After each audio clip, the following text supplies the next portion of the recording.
훈민정음 반포 573도를 맞아 한글날 기념 행사가 열렸습니다.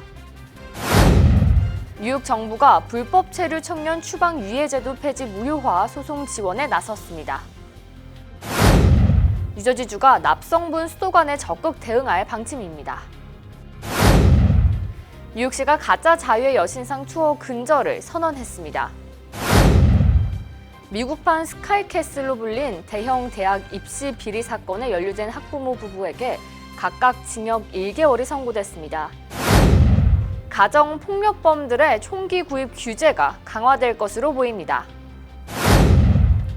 내년 한국의 총선에서 재외동포 비례대표를 최소 9명을 요구하는 주장이 나왔습니다. IMF 총재가 세계 경제 둔화를 경고했습니다.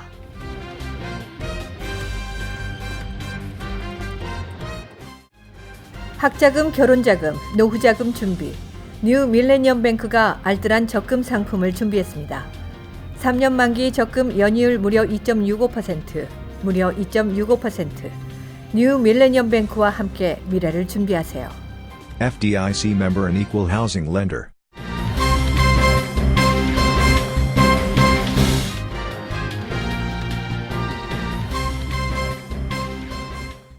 시청자 여러분 안녕하십니까? KBTV 뉴스9 전유진입니다. 첫 번째 소식입니다.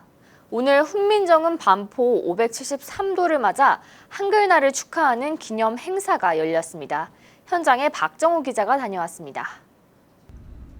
오늘 훈민정음 반포 573도를 맞아 한글날 기념 행사가 열렸습니다. 찰스윤 뉴욕 한인회장과 김영덕 미주 한국어재단 이사장은 한글의 특수성에 자랑스럽다며 3년째 진행되는 한글날 기념 행사가 뜻깊다고 전했습니다.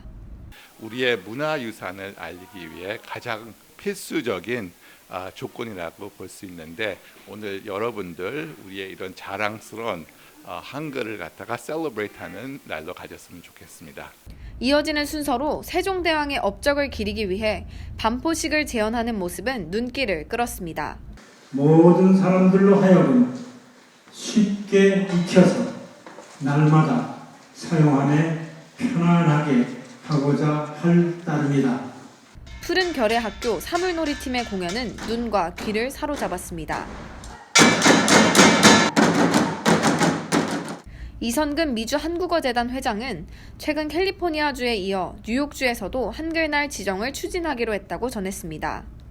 이 모든 우리 동포들이 같이 힘을 합해서 이 일에 도와주신다 그러면 내년은 분명히 우리 한글날이 뉴욕주에서 기념식을 가질 수 있는 그런 자랑스러운 그런 날이 될 것 같고 한글날이 될 것 같습니다. 오늘 기념 행사에서는 뉴욕주 한글날 제정 추진위원회를 발족했습니다. 위원진은 미주 한국어재단 이선근 회장, 이광호 위원장, 뉴욕 한인회 김영덕 이사장, 찰스윤 회장, 재미한국학교협회장 오정선미 회장, 재미한국학교 동북부협회 김혜성 회장으로 총 6명입니다. 앞으로 이 6명을 필두로 한국어를 사랑하는 단체들과 힘을 합쳐 한인들의 호응을 얻고 뉴욕주 의회에 한글날 지정을 발의할 계획입니다. 캘리포니아에 이어 뉴욕주에서도 한글날이 제정될 수 있을지 기대가 됩니다. KBTV 뉴스 박정우입니다. 뉴욕시와 뉴욕주 일부 지역들이 내달 진행되는 연방대법원의 불법 체류 청년 추방 유예제도 폐지 무효화 소송 심리를 앞두고 법정 소견서를 제출했습니다. 자세한 소식 양준하 기자가 전해드립니다. 빌 드블라지오 뉴욕시장은 8일 뉴욕시가 미국 내 70만 명과 뉴요커 3만 명 등의 다카 수혜자를 대변해 법정 소견서를 제출했다고 밝혔습니다. 소견서는 도널드 트럼프 대통령의 다카 폐지 계획에 반대하는 내용을 담고 있습니다. 법정 소견서는 LA에서 초안이 작성됐고 뉴욕시와 샌프란시스코, 보스턴, 시카고, 댈러스, 디트로이트 등의 도시가 참여했습니다. 전국도시연맹과 미국 시장회의 등 여러 단체도 함께했습니다. 드볼라지오 뉴욕시장은 드리머들은 뉴욕시의 친구이자 이웃이라며 대통령의 잘못된 정책에 맞서야 한다고 전했습니다. 또한 대법원이 드리머들의 자유를 보장하고 두려움 없이 살게 해줘야 한다고 밝혔습니다. 현재 뉴욕시 다카 수혜자는 약 3만 명이며 4만 5천 명이 추가로 해당 프로그램에 지원할 수 있는 자격이 됩니다. 뉴욕시 다카 수혜자 중 40%가 대학교를 졸업했거나 재학 중이며 62%가 직업을 갖고 있습니다. KBTV 뉴스 양준하입니다. 최근 뉴저지주에서 논란이 되고 있는 납성분 검출 수돗물에 대한 학부모들의 불안이 해소될 것으로 보입니다. 주정부가 모든 공립학교들이 의무적으로 수돗물 검사를 자주 시행하도록 추진하고 상당 규모의 예산을 투입할 예정입니다. 필 머피 뉴저지 주지사는 납성분 수도관 사태에 대응하고 주민들의 걱정을 줄이기 위해 3가지 방안을 추진한다고 발표했습니다. 첫 번째 방안은 공립학교들의 6년에 한 번씩 진행했던 수돗물 납성분 함유량 검사를 3년에 한 번씩 의무적으로 시행하도록 하는 규정을 추진하는 것입니다. 주교육위원회 승인이 이뤄지면 뉴저지주 내 모든 공립학교는 의무적으로 검사를 실시해야 하며 주정부는 이를 준수하지 않는 학교들에게 제재를 가할 수 있게 됩니다. 또한 해당 검사 내용을 학부모를 포함한 주민들이 확인할 수 있는 데이터베이스를 구축할 예정입니다. 마지막으로 머피 주지사는 1억 달러 규모의 예산을 납성분 함유량이 위험 수치를 넘어선 학교의 수도관 교체에 최우선으로 사용할 것이라고 밝혔습니다. 빌 드블라지오 뉴욕시장이 자유의 여신상으로 가지 않는 가짜 자유의 여신상 투어를 근절하겠다고 선언했습니다. 하지만 그전에도 이러한 선언을 했었지만 근절되지 않아 시민들은 정말 효력이 있을지 의구심을 표현하고 있습니다. 현재 리버티 아일랜드로 갈 수 있는 허가를 받은 회사는 스태츄 크루즈 하나로 유일합니다. 하지만 경쟁사인 다른 회사들이 리버티 아일랜드가 아닌 근처 뉴저지에 내려주는 크루즈 티켓들을 팔며 관광객들에게 혼란을 주고 있습니다. NYPD는 이렇게 허가받지 않은 회사들이 가짜 티켓을 파는 것을 단속하겠다고 선언했습니다. 미국판 스카이캐슬로 불린 대형 대학 입시 비리 사건에 연루된 학부모 부부에게 각각 징역 1개월이 선고됐습니다. 자세한 소식 박정우 기자가 전해드립니다. 보스턴 연방지방법원은 8일 사기와 공모 혐의로 그레고리 에벗과 아내 마샤에게 각각 징역 1개월을 선고했습니다. 이들 부부는 딸이 응시한 SAT, ACT 등 대입 시험 점수를 더 얻기 위해 감독관을 매수하고 일부 과목의 성적을 조작하는데 총 12만 5천 달러의 뒷돈을 건넨 혐의로 기소됐습니다. 검찰은 에벗 부부가 딸을 명문대인 듀크대에 진학시킬 목적으로 점수 조작을 시도했다며 각각 징역 8개월과 벌금 4만 달러를 구형한 바 있습니다. 이에 이들 부부는 지난달 선고를 앞두고 보스턴 연방지방법원의 판사에게 반성문을 보내 선처를 바란 것으로 알려졌습니다. 그레고리는 편지에서 자신의 모든 잘못을 뉘우친다며 책임을 인정한다고 말했습니다. 아내 마샤 역시 입시 비리 컨설턴트가 제안을 했을 때 거절했어야 했지만 그가 생명줄처럼 보였고 포기하면 딸이 걱정됐다며 선처를 구했습니다. 한편 입시비리 관련 기소를 전담한 매사추세츠 연방검찰청 앤드루 렐링 검사는 이들 부부와 달리 혐의를 부인하는 다른 피고인들에게 더 긴 형량을 구형할 계획이라고 밝혔습니다. 특히 50만 달러를 주고 두 딸을 명문대에 부정 입학시킨 TV스타 로리 러프린을 지목해 이들이 무죄를 주장할수록 장기 형량을 구형하겠다고 엄포를 놓았습니다. 이번 입시비리 사건으로 이미 선고를 받은 이들은 총 5명으로 최소 징역 14일부터 최대 5개월형을 받아 솜방망이 처벌이라는 비판을 받았습니다. KBTV 뉴스 박정우입니다. 연방의회가 가정폭력 전과자들의 총기 구입 신원 조회 갱신 시스템을 강화하는 법안을 추진합니다. 캐서린 라이스 연방하원 의원이 발의한 이 법안은 가정폭력 관련 유죄를 선고받았거나 접근 금지 명령을 받은 자들의 전과 기록을 국가범죄 전과자 기록 데이터베이스에 즉각 갱신시킬 수 있도록 연방정부 차원에서 보조금을 지원하는 내용을 담고 있습니다. 가정폭력 관련 범죄자들이 총기를 구매하는 것을 현행 연방법으로도 금지하고 있지만 대부분의 경우 데이터베이스에 즉각적으로 갱신되지 않아 범죄자들이 총기를 구입할 수 있는 시간이 주어집니다. 라이스 의원은 가정폭력 전과자들의 범죄 기록이 즉각적으로 갱신되지 않고 총기 구매 관련 신원 조회가 제대로 이뤄지지 않고 있는 점을 보완하기 위해 이번 법안을 추진하게 됐다고 밝혔습니다. 내년 제21대 국회의원 선거에서 750만의 재외 동포를 대표하기 위해 최소 9명의 비례대표 의원이 필요하다는 주장이 나왔습니다. 자세한 소식 양준하 기자가 보도합니다. 서울 여의도 국회의원회관에서 열린 세계 한인 언론인 협회와 세계 한인 네트워크 공동주최 포럼에서 정치평론가 이종훈 박사가 이같이 주장했습니다. 이 박사는 선거제도 개편안과 재외동포 비례대표 선출 중요성이란 제목의 주제 발표에서 국회 정치개혁특별위원회가 7월 29일 패스트트랙으로 지정한 선거제 개편안은 비례대표를 기존 47명에서 75명으로 28명을 늘리는 내용이라고 했습니다. 이를 적용할 경우 재외동포 비례대표는 인구 비율 대비 5천만 명 대 750만 명이기 때문에 적어도 9.78명이 돼야 합리적이라고 주장했습니다.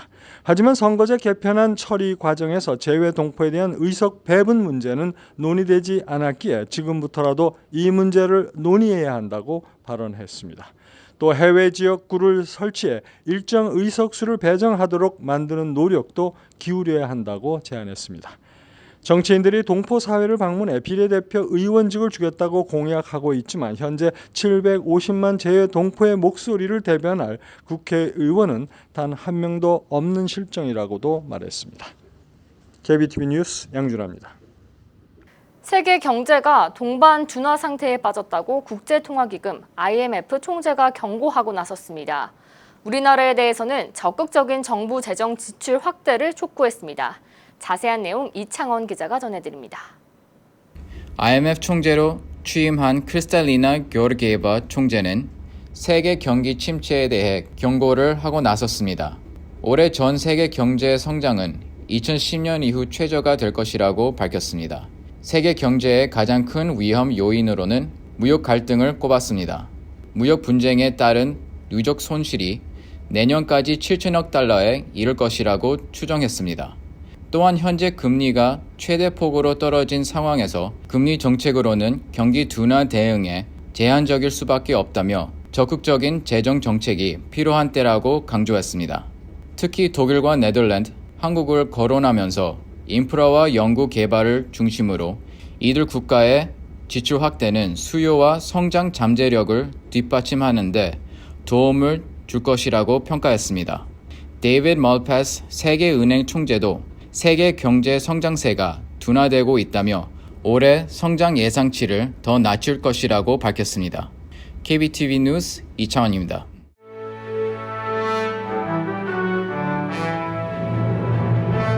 사건 사고입니다. 지난 7일 매사추세츠에서 일가족이 사망한 채 발견되었습니다. 경찰은 오전 7시 30분경 아이들을 학교로 데려다 주러 온 이웃이 발견했다고 밝혔습니다. 이들은 총상으로 사망한 것으로 보이지만 외부에서 침입한 흔적이 없어 사건 경위를 단정짓기 어렵다고 밝혔습니다. 뉴욕시경은 퀸즈에서 이틀 동안 총 3건의 강도 혐의를 받고 있는 남성을 찾고 있습니다. 그는 총으로 사람들을 협박하고 총 330달러와 휴대폰을 훔쳐 달아난 혐의를 받고 있습니다. 뉴욕시경은 용의자의 영상을 공개했습니다. 지난 8일 맨해튼에서 고압 수증기 누수로 이스트사이드 일대 출근길이 폐쇄되는 소동이 일어났습니다. 이 사고는 파이프에 문제가 생긴 것은 아니고 단순 밸브 오작동 때문에 고압 수증기가 맨홀을 통해 뿜어져 나온 것으로 밝혀졌습니다. 이로 인해 1에비뉴 34스트리트부터 38스트리트까지 도로가 폐쇄됨에 따라 출근 시간 심각한 교통체증이 일어났습니다. 다행히 인명피해 또는 재산피해는 발생하지 않았습니다. 김동찬 시민참여센터 대표가 2019년도 국민훈장 목련장을 수상합니다. 한국 외교부에 따르면 김 대표는 2019 세계 한인의 날을 기념해 한국 정부가 재외 동포사회 발전에 기여한 한인들에게 수여하는 상을 받게 됩니다. 김 대표는 뉴욕과 뉴저지 일원 한인들의 정치력 신장을 위한 한인 유권자 센터를 공동 창립했습니다. 또한 미주 한인 사회의 정치적 신장, 한인 차세대 양성, 이민자 인권 보호, 한국과 미국과의 관계에 많은 공헌을 한 것으로 알려졌습니다. 연방 하원에서 일본군 강제동원 위안부 피해자를 위한 결의안 통과를 위해 전국적인 서명 운동을 전개한 공로도 인정받았습니다. 2020년에서 21학년도 뉴욕시 중고등학교 입학생 등록이 시작됐습니다. 뉴욕시 교육국에 따르면 8학년 학생들은 12월 2일까지 웹사이트를 통해 자신이 원하는 고등학교에 입학 신청을 하면 됩니다. 올 6학년생을 대상으로 한 중학교 진학 신청도 진행하고 있습니다. 시 교육청에 따르면 올해 새롭게 바뀐 규정에 따라 입학 지원서를 제출했더라도 마감일 전이라면 언제라도 수정할 수 있습니다. 만약 신청을 하지 않는다면 주거지와 가장 가까운 학교 중 한 곳에 배정됩니다. 뉴욕시 특목고 진학을 원하는 학생은 특목고 입학시험 응시 신청을 내일까지 마쳐야 합니다. 뉴저지 비영리 가정상담 및 교육기관인 패밀리터치가 12일 오후 7시부터 8시 30분까지 무료 대학 진학 설명회를 개최합니다. 유니스오 대학 컨설턴트가 시간 관리, 학습 요령, 목표 설정, 각 대학들의 특징 및 개인의 강점을 살릴 수 있는 방법 등 대학 입시 준비에 유용한 정보를 알려줄 예정입니다. 퀸즈 써니사이드를 배경으로 한 영화 써니사이드가 국제 단편 영화제에 초청됐습니다. 써니사이드는 중년의 한인 이민자 여성과 흑인 청년의 인종을 초월한 우정을 담아낸 작품입니다. 이 작품의 신지영 감독은 향후 뉴욕을 배경으로 한 인권 관련 장편 영화도 만들고 싶다고 발언했습니다. 이어서 포커스인과 커뮤니티 브리핑이 이어집니다.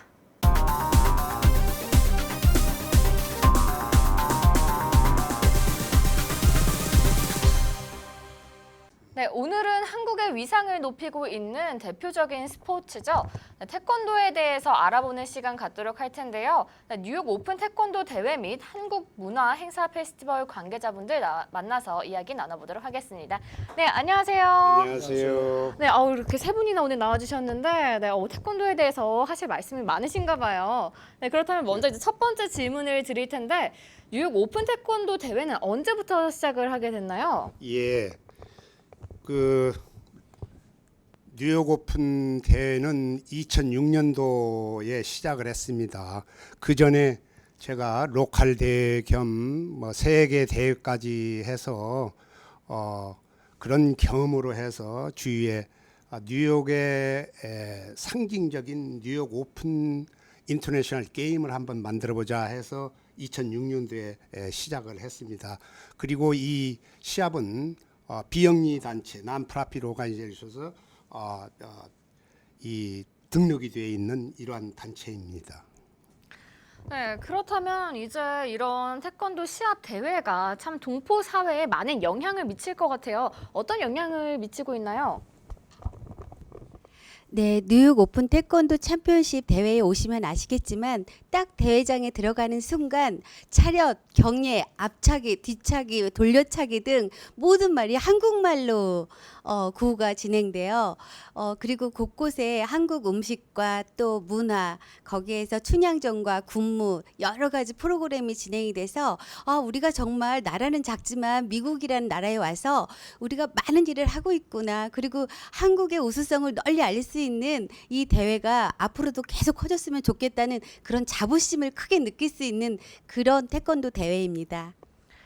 네, 그렇게 한국의 문화를 참 알릴 수 있는 그런 기회가 될 것 같은데 그렇다면 이제 뉴욕 오픈 시합을 앞으로 어떻게 더 발전시키면 좋을까요? 안녕하세요. 저는 롱아일랜드 한인회장 겸 후원회장 문용철입니다. 이런 질문을 받고 보니까 하나는 저희들이 사실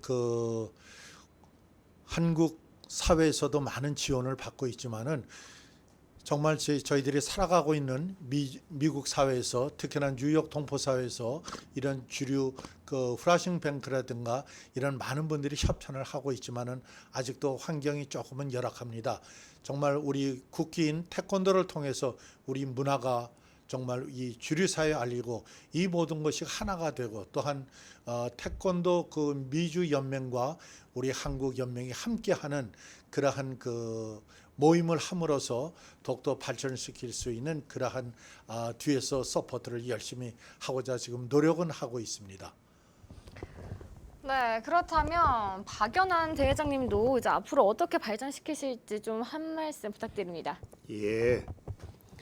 이 뉴욕 오픈 대회는 우리 그 태권도인들이 모여 시합을 통해서 미국 내에서 사범들의 화합의 장을 만들어 끈끈한 조직을 만들고 안으로는 학부형들한테 태권도 올림픽 정신과 한국의 문화를 홍보하며 한국 태권도 성지인 무주 태권도원을 방문해서 훈련과 한국의 어를 알리고 문화적 관광의 목적을 두고 있습니다.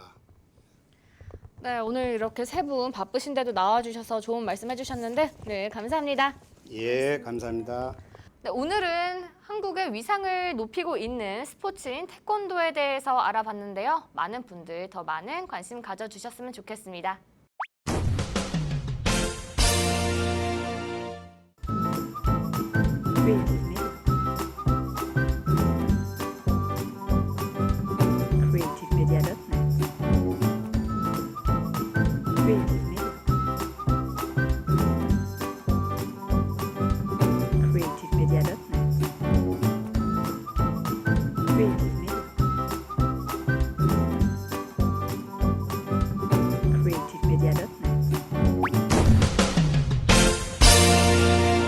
이어서 환율과 증시 전해드립니다.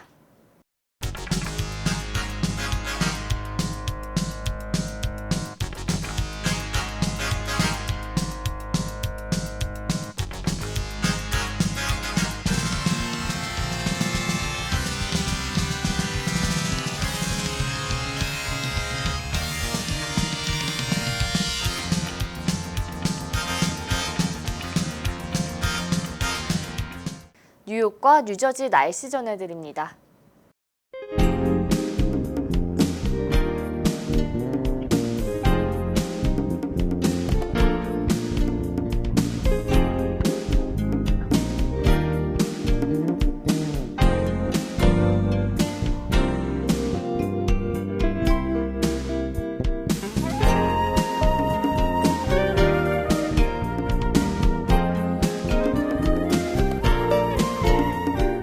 오늘도 KBTV 뉴스9을 시청해주신 여러분 고맙습니다. 편안한 저녁 보내시기 바랍니다. 학자금, 결혼자금, 노후자금 준비. 뉴 밀레니엄 뱅크가 알뜰한 적금 상품을 준비했습니다. 3년 만기 적금 연이율 무려 2.65%, 무려 2.65%. 뉴 밀레니엄 뱅크와 함께 미래를 준비하세요. FDIC member and equal housing lender.